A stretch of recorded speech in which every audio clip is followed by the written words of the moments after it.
as we have already discussed the different instruments.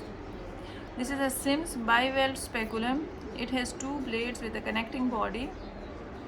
It is used to retract the posterior vaginal wall. We insert it like that. It can also be used to retract the interior vaginal wall.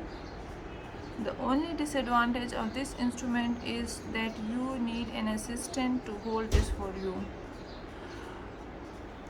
It is used in different procedures like taking pap smears, insertion and removal of IUCDs, cervical examination if you are looking for any pathologies. This is another speculum called as Cusco speculum or duck speculum, as it has its mouth opening is like that of a duck beak. It is a self-retaining. When we insert it, we open it like that and then close that knob, so we can visualize the cervix. You don't need any assistant for that to hold that for you. It is used also for examination of the cervix in case of any pathology, heavy menstrual bleeding, postcoital bleeding or intermenstrual bleeding. It can also be used for insertion and removal of IUCDs, for examination in case of prom to look for the color of liquor and amount of liquor. Coming to the forceps, this is a sponge holding forceps. This is used for cleaning and scrubbing the surgical area. It can also be used for holding the cervix in case of ENCs when we are holding the pregnant uterus. It can also be used for removal of retained product of conception. This is valsalem. It is bent at the end and it has tooth on both sides. It is used for holding the cervix in non-pregnant uterus. In pregnant uterus, it is traumatic and will cause laceration and bleeding from the cervix. So it is only used in non-pregnant uterus in case of diagnostic DNCs. That's a uterine curette.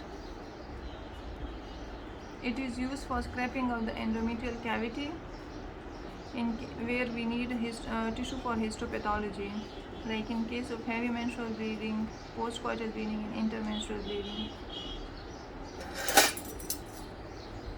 This is Hager's dilator. It comes in different sizes. Where we need dilatation of the cervix in case of diagnostic DNCs, we start from the smallest diameter, then gradually increase.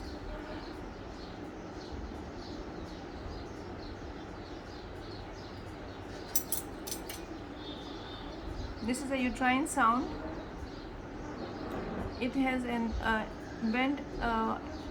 tapering end to prevent uterine perforation and a bend of 30 degrees, about 5 centimeters from the tip, and it has graduation marking so that we know the exact size of the uterus before insertion of any other instrument. We usually use it before DNCs and before insertion of intrauterine contraceptive devices. It is differentiated from the bladder sound by this graduation marking. Bladder sound is plain and it has graduations. That is cocker. It has a tooth and a socket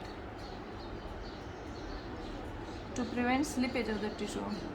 It is used in doing artificial rupture of membranes.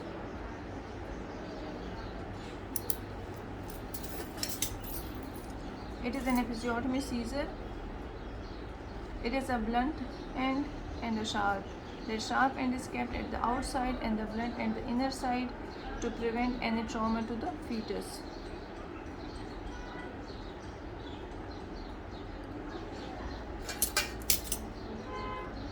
That's a needle holder.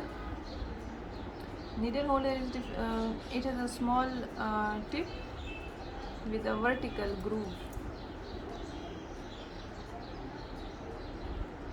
It is used for holding the needle in case of suturing.